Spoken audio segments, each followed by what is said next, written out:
कधी तुमच्या सोबत असं झालं नाही का की तुम्ही एखादा सोपा मार्ग निवडला आणि त्यामुळे काम अजूनच्या अवघड झालं? मी तुम्हाला एक छोटी गोष्ट सांगतो, गाढव आणि व्यापार याची जुनी गोष्ट.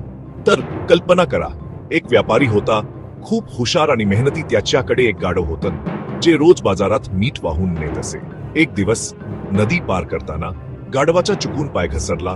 मिठाची पोती पाण्यात पडली. बहुतेक मीठ विरघळून गेलं. ओझं हलकं झालं आणि गाढवाला खूप अभिमान वाटला. दुसऱ्या दिवशी गाढवाने तीच युक्ती पुन्हा वापरली. पुन्हा नदीत अडखळले आणि पुन्हा ओझं हलकं झालं. गाढवाला वाटू लागलं की तो हुशार आहे. आळशीपणा फायद्याचा ठरत होता. पण व्यापारी फसवला जाऊ शकला नाही. तिसऱ्या दिवसाने व्यापाऱ्याने गाढवावर मोठा स्पंज ठेवला. गाढवाने युक्ती केली, थेट पाण्यात. स्पंजने पाणी शोषून घेतलं आणि ते जड झाले.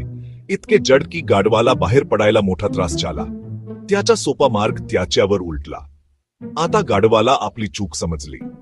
त्याला कळलं की त्याच्या आळशीपणामुळे आणि धूर्तपणामुळे गोष्टी वाईट झाल्या. त्या दिवसापासून त्याने आपलं ओझं प्रामाणिकपणे वाहिलं. कोणतीही युक्ती नाही. तर या गोष्टीतून काय शिकायचं?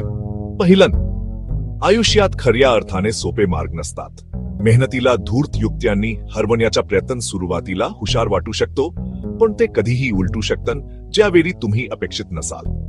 दुसरं, प्रत्येक परिस्थिती वेगळी असते.